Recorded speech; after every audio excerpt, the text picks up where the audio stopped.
version of this before, so she'll know most of the cues. So your skin is your largest organ, right, by volume. It's something that we take for granted until it goes wrong. It's made up of a lot of different components, and each of those components can kind of go sideways in one way or another. Okay, next. Yeah. So here's our skin in a very kind of scientific way. At the end of the day, I'm a scientist. So most of the problems that we're going to talk about are here in the topmost layer. You can click through. Sorry. Yeah, that's okay. But normally when I have a clicker, I like things to pop up slowly. So as a dermatologist, 80% of my time is spent dealing with skin cancers that pop up here in the skin. I think we're going backwards. 80%? Yeah. 20% of Americans will get skin cancer by the time that they are 70 years old. We went backwards. Sorry. It's okay. The chance, if you have more than 5 blistering sunburns as a kid, it more than doubles your risk for melanoma. And it is actually one of the #1 cancers for women under 30. So I'm taking cancers off very young people that have long-term effects for their well-being. For early cancers, they never go on to oncology, so it's something we treat and take care of fully in my office. And then I, of course, work closely with the oncologists from Stanford to Yale.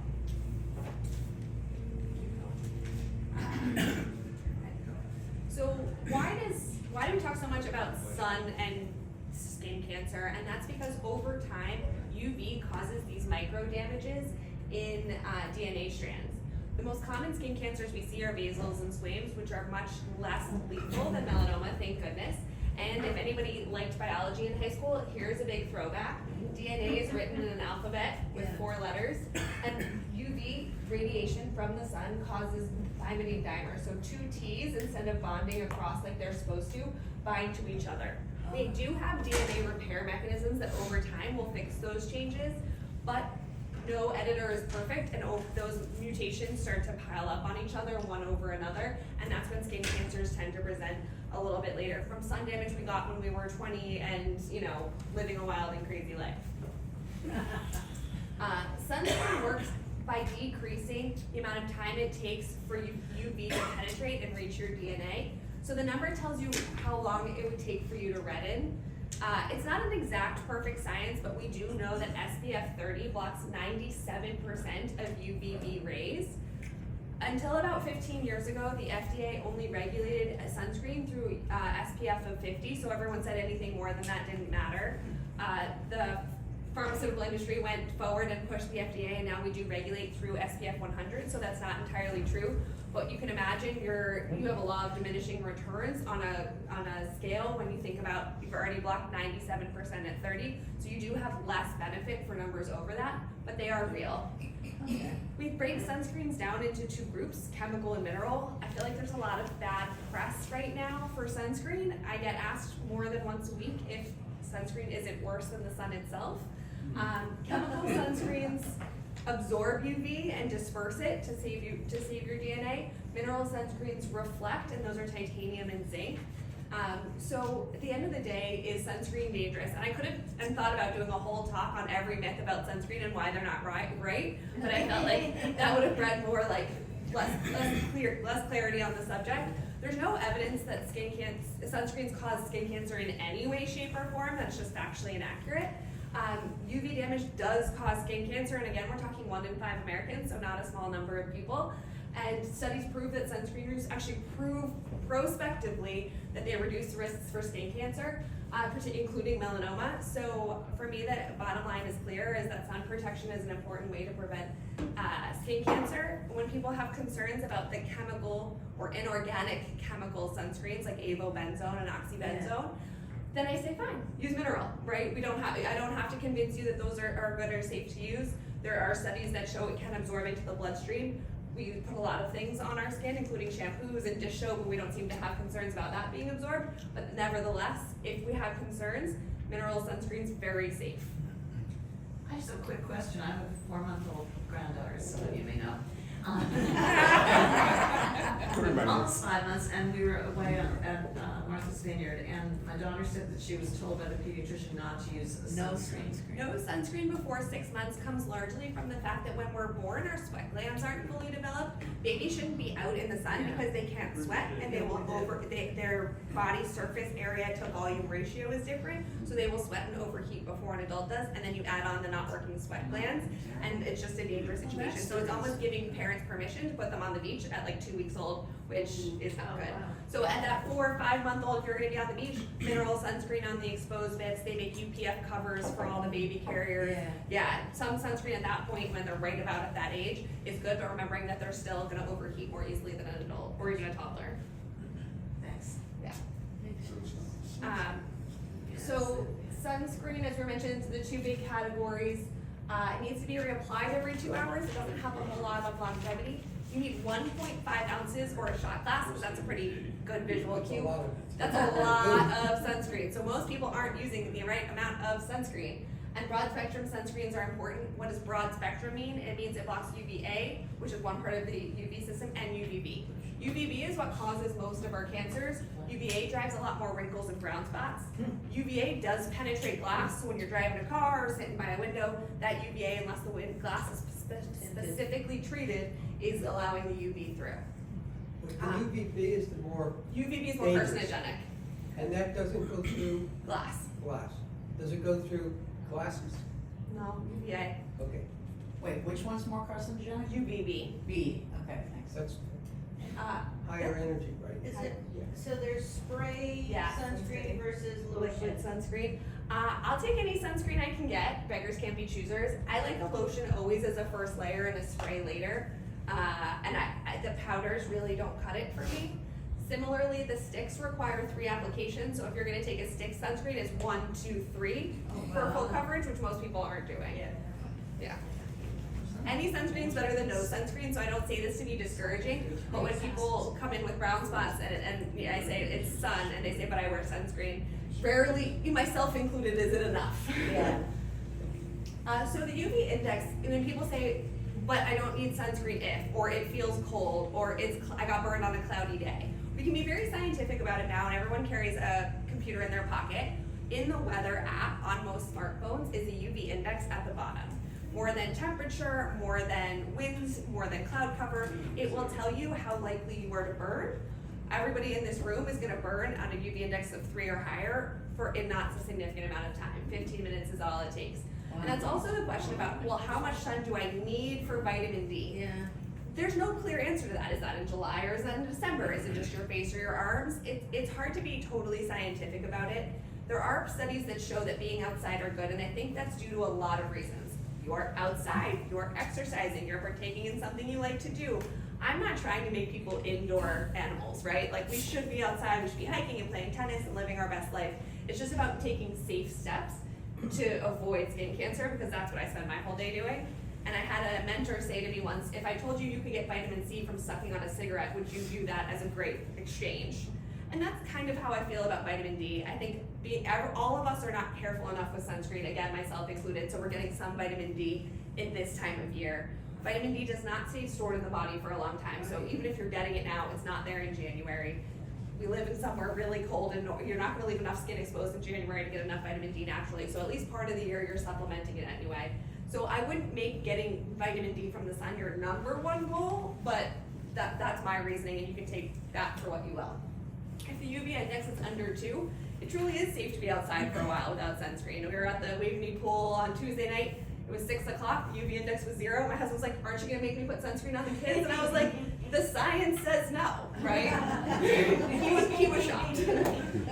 So with increasing numbers, and you can, when you travel, you're not used to the sun, so if you're at altitude or at a different latitude geographically, you'll be surprised by what the numbers show if you actually look at the app.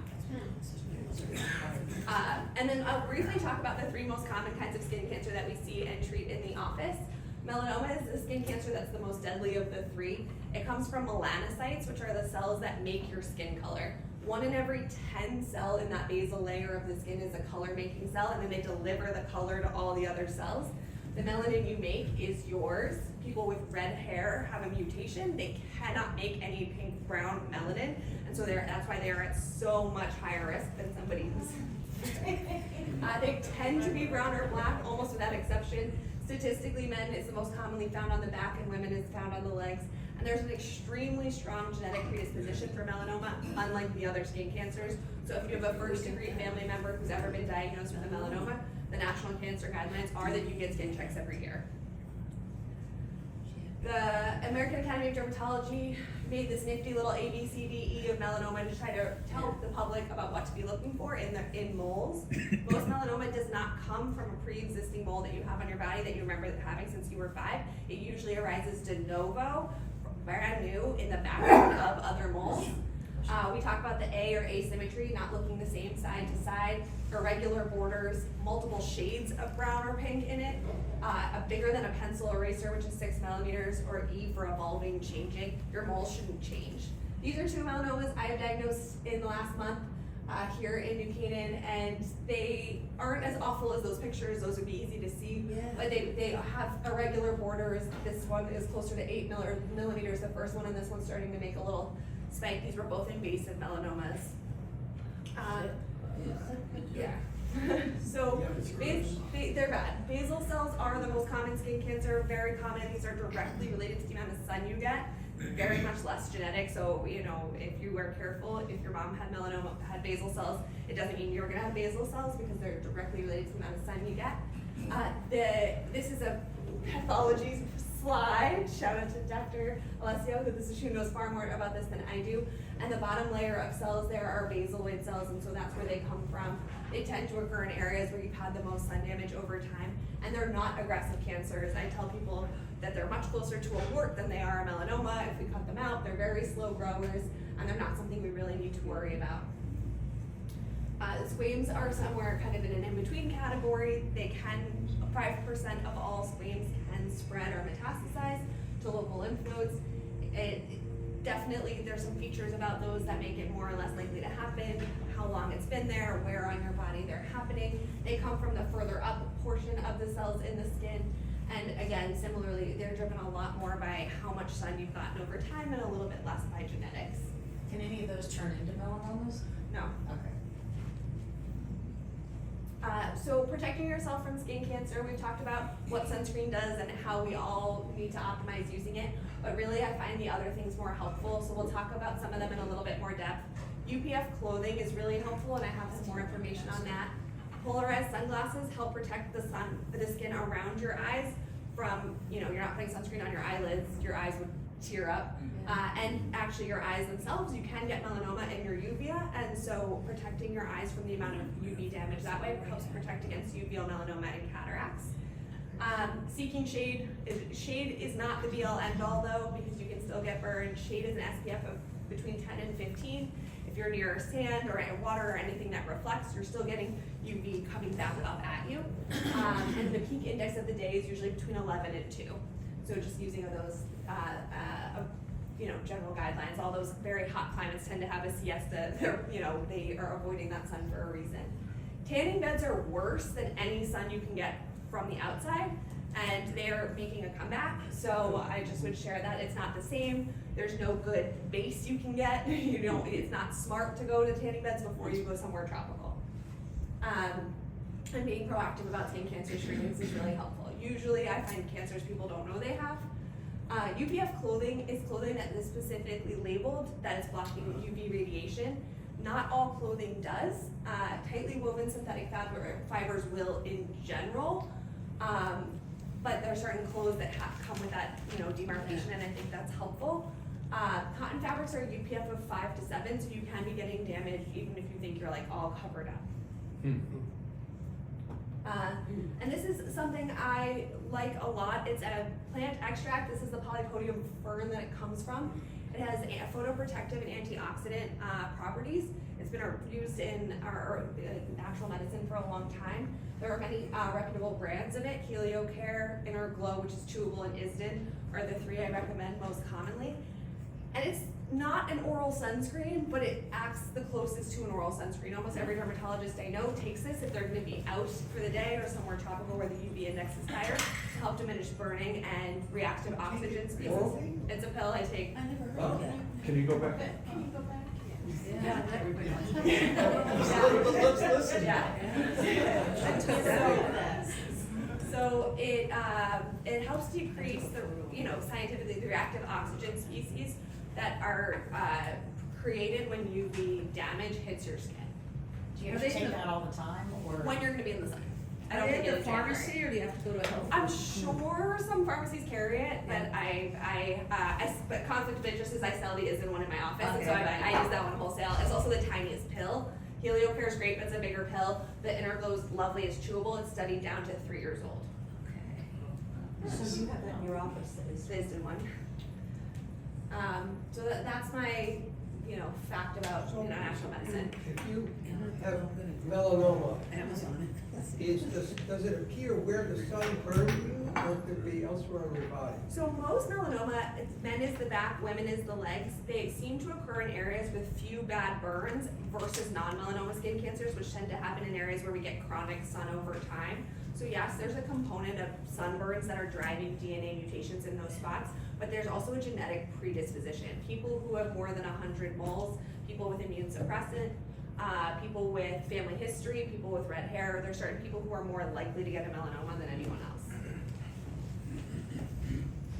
There's certain medications that you can take that also increase your risk of skin cancer. Immune suppressants people tend to know they're on, and those are often not changeable. There's some photosensitizers. The one that most commonly people are on that they don't know that can increase their risk for skin cancer is hydrochlorothiazide and all thiazide diuretics. So when people hit 5 skin cancers, I tend to ask their primary for permission to reconsider their blood pressure medicines. Just an interesting fact. And this is a shout out to the fact that everyone can get skin cancer. I think there's a misperception in the skin of color community that they are more protected, but they're not completely immune to skin cancer. Bob Marley died of melanoma that started under his big toenail.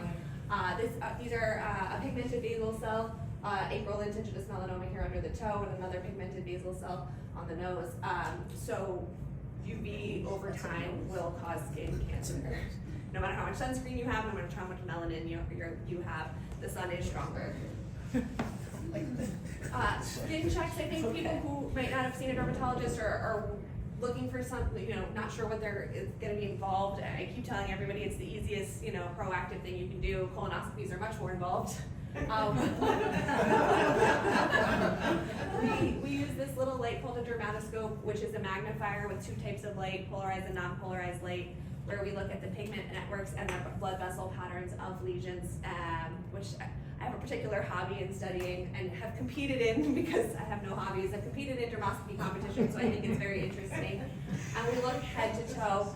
The frequency that you need skin checks really depends on your background and your history of skin cancer. Not everyone needs one every year, but a lot of people definitely do, and your primary can kind of speak to that point.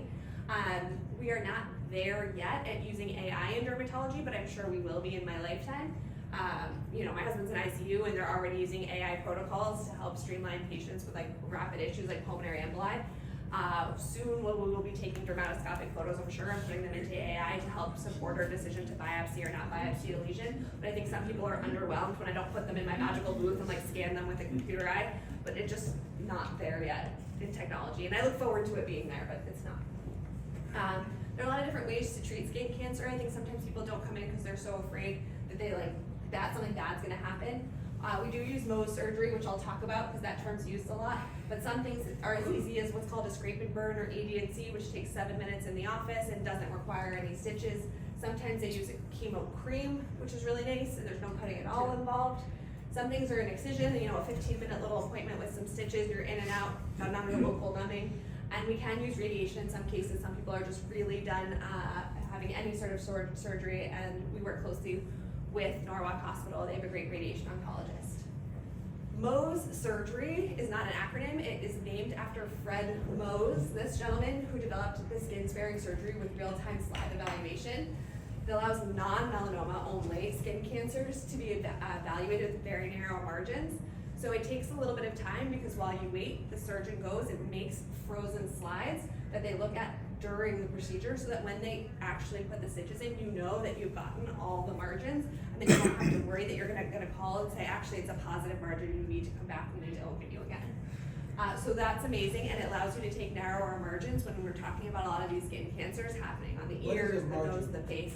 I'm sorry, a margin is the amount of skin around the cancer that we need to take to make sure we got it all. I see.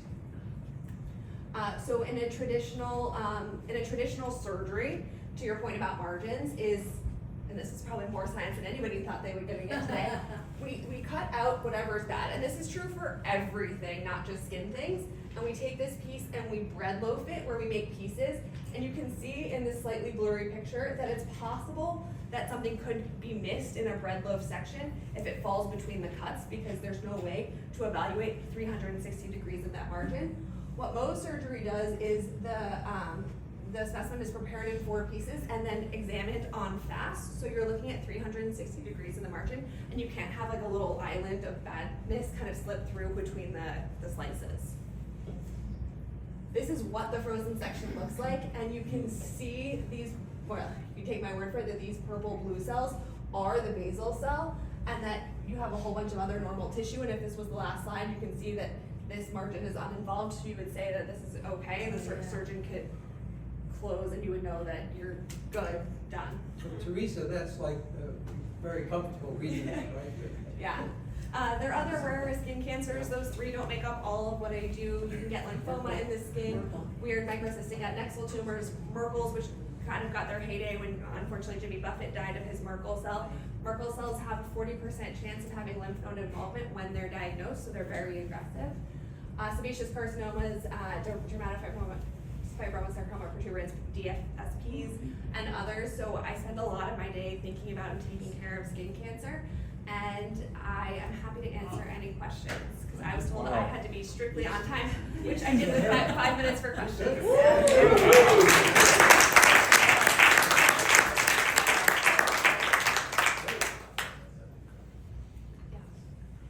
My mom passed away from Merkel cell, and it was 2011, and it was so uncommon. I've heard that it's becoming more common. Is that true? Merkel cells themselves aren't necessarily becoming more common. I think we're getting better at treating them. We're taking some immune therapies. So I do have a few patients living with metastatic Merkel cell cancer, which I wouldn't have had even a decade ago. So. Gotcha. And even in children, I heard. I have never seen a Merkel in a child. Merkels are unusual. They're driven by a very often an immune suppressed phase, and we don't totally know why we get them. Yeah. But that's interesting. There's less than 1,500 cases a year in the U.S. Right. Yeah, her doctor at Yale had one from Darien. Well, when Jimmy Buffett came in, I had at least 15 appointments that week to be like, is this a Merkel? And I was like, let's go back. It was the cancer of the year at the AAD. Yeah. So.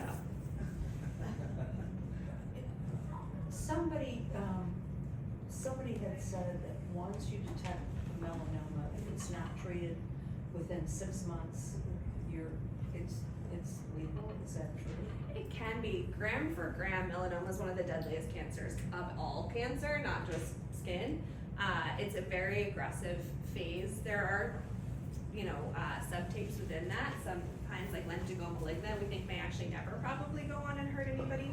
But 80% of melanoma is what's called a superficial spreading variant. It will spend some amount of time that we don't know and we never want to figure out, growing sideways or radially. And then when it decides to go into its vertical growth phase, it very often moves quickly to the lymph nodes. It spreads most commonly to the lung and brain. And we have great immune therapy, and I do have patients who have survived metastatic melanoma now, which again, did not happen 15 years ago. I come from the basic science world of studying melanoma vaccines in mice. Yeah. Those vaccines are now approved and used in humans back from when I studied them, so we're so much better than we used to be. We used to just try to stimulate your immune system. People got really sick from the toxicities of having your immune system so overstimulated, and most of them passed, and now we have multiple immune therapies that we can stack together, and we do PET scans, and sometimes it is fully effective. At the very least, it can often buy us a lot of time. Can you talk a little bit more about clothing? Because I think most of us thought if we have a long sleeve shirt on, we're protected. Yeah, and if that is a synthetic type weave, like this jacket, I'm probably fine, but that's not usually what we're wearing when we're out in the summer. Many brands now actually have UPF in their summer clothing for boating, for golfing, you know, for fishing. The brands of clothing are advertising UPF. It used to be, I'd have to send you to these specific stores to buy this weird clothing. Now Target has it, you know. I think the US has been slow to adapt to that compared to other places like Australia that takes skin cancer very seriously. They put ceilings over their playgrounds to protect their kids. They have a slip, slap, slop model. They let their kids put on sunscreen. In most of the US, sunscreen is considered a medicine, and you need like a doctor's note to be able to apply it in a public school. So we haven't really made that same big effort. But UPF, again, tight synthetic weaves you can feel better about. I'm not saying you only need to use things that have that specific UPF designation, but I would definitely think about cotton, and then when cotton gets wet, it just loses a lot of barrier protection. What about when the kids swim in the shirt, does that fit? Those UPF rash guards are almost all, the ones meant for the kids swimming are almost all UPF protected. Okay, so they stay even though they they're stay soaking when they're wet. wet. Thank Yeah. you. Would you say that if you're about to go to a summer vacation, sunny beach place, and you're on hydrochlorothiazide, Yeah. that you should stop? No, definitely not. I don't want to misrepresent that, but for the issues with your blood pressure being uncontrolled are much riskier to you in the short term than being on hydrochlorothiazide in the long term. If you're somebody that's had between 1 and 5 non-melanoma skin cancers, I would have a conversation with your dermatologist or with your cardiologist or your primary care who's prescribing it about alternatives that don't sensitize you as much. Ben, you should not leave the house. Just the time to ruin everybody's August vacation plans. What's the Put your feet up. DNA What are you modification that you were talking about that we've been, The thymidine dimers. you said we made progress on DNA modification or whatever, I wasn't sure what you were talking about. Sorry, just tell me which slide. The one that had the letters? Yeah. You said we've been able to modify the DNA, what The was DNA modifies over time due to the damage. You make these thymidine dimers, and those lead to cancer over time from sun damage a long time ago. Your body tries to repair it as best it can, but it's gonna slip up eventually, and so the less, so some people say I was bad as a kid, so there's no hope, and I don't really think that makes sense, because you can still make it worse. Okay. Thank you. Thank you.